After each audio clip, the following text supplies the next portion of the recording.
안녕하세요. 잘하는 의사 닥터디오입니다. 오늘의 주제는 콧볼 축소입니다. 생각보다 코 모양은 괜찮은데 콧볼이 넓으신 분들이 의외로 많으세요. 콧볼이 넓으신 분들은 두 종류가 사실 있어요. 첫 번째는 이 콧볼 폭이 정말 넓은 거예요. 두 번째는 요게 넓은데 이 크기가 또 넓은 분이 있거든요. 그 두 가지 경우로 콧볼이 넓으신 분들을 나눌 수가 있는데요. 그래서 콧볼 축소 수술은 어떻게 하느냐? 첫 번째 경우, 폭이 넓으신 경우에는 안쪽을 절개해서 여기 안에 점막에 절개를 해서 점막을 뼈 안쪽으로 해서 얘를 샥 모아주는 거예요. 모아주면 얘가 당겨지고 다시 늘어나지 않게끔 해주면 넓었던 콧볼 폭을 줄일 수 있어요. 두 번째 케이스는 콧볼 여기 자체의 크기가 되게 큰 거예요. 이런 경우는 코 겉에를 절개를 해요. 근데 코 겉에를 절개하고 보이는 거 아니야? 이런 걱정을 하실 수 있겠지만 다행히도 콧볼 여기가 크신 분들은 수술을 안 받으셔도 여기가 이렇게 찝힌 것처럼 이렇게 강하게 들어가 있는 경우가 많거든요. 그래서 그쪽에 절개를 하면 생각보다 그렇게 많이 보이진 않습니다. 그래서 그쪽에 절개를 해서 직접적으로 줄여주는 방법도 있어요. 그래서 이 두 가지 방법을 쓰시면 콧볼을 조금 줄여줄 수 있어요.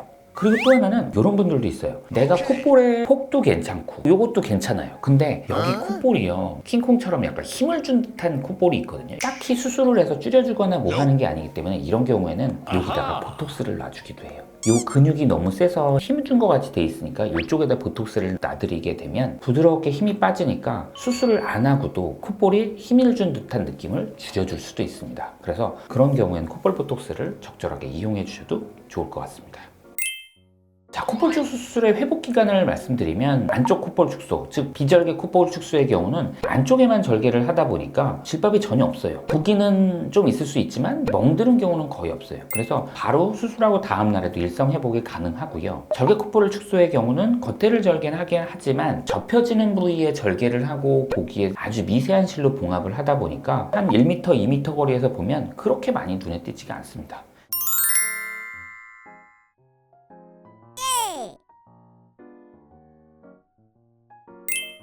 오늘은 콧볼 축소에 대해서 말씀을 드렸는데요. 코의 모양 못지않게 이 콧볼의 모양과 크기도 상당히 중요하거든요. 그래서 내가 코 모양은 괜찮은데 콧볼이 뭔가 어색한 것 같다. 또 코끝하고 콧볼의 비율이 좀 안 맞는 것 같다. 이런 경우에는 콧볼 축소를 적절히 섞어줘서 하시면 코 모양을 더욱 예쁘게 하는데 도움이 되실 수 있겠습니다. 다음 시간에도 더 유익한 제대로 만나 뵙도록 하겠습니다. 다음 시간에 만나요.